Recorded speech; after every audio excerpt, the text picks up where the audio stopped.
Israel গাজার কিছু অংশে প্রতিদিন নির্দিষ্ট সময়ের জন্য অভিযান বন্ধ ও নতুন ত্রাণ করিডোর চালুর ঘোষণা দেওয়ার পর সেখানে আকাশপথে বিমান থেকে ত্রাণ ফেলা শুরু করেছে জর্ডান ও সংযুক্ত আরব আমিরাত। কয়েক মাসের মধ্যে রোববার প্রথম এই দুই দেশ গাজায় প্যারাশুটে করে 25 টন খাবার ফেলেছে।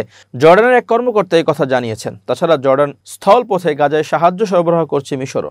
জর্ডানের রাষ্ট্রীয় টিভি জানায় রয়্যাল জর্ডানিয়ান এয়ার ফোর্স আরব আমিরাতের সঙ্গে মিলে ত্রাণ সরবরাহ করছে। জর্ডানের দুটো C-130 বিমান এবং আমিরাতের একটি বিমান ত্রাণ সরবরাহ মিশনে জড়িত। তারা গাজার কয়েকটি স্থানে ত্রাণ ফেলেছে বলে জানানো হয়েছে খবরে। জর্ডানের রাষ্ট্রীয় টিভি জানিয়েছে সর্বসাম্প্রতিক এই ত্রাণ সরবরাহ নিয়ে গাজায় যুদ্ধের শুরু থেকে এ পর্যন্ত বিমান থেকে 127 বার ত্রাণ ফেলেছে দেশটি।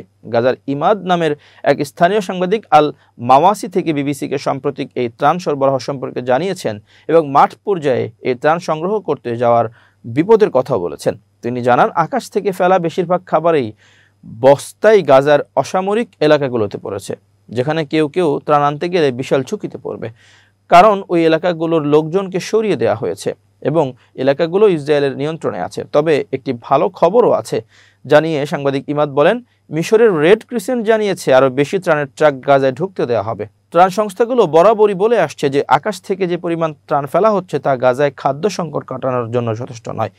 বিবিসি ওয়ার্ল্ডের এক সংবাদদাতা বলছেন, গাজার প্রায় 20 লাখ মানুষের একবেলা খাবারের জন্যই প্রায় 160 বস্তা খাবার বিমান থেকে ফেলা জরুরি।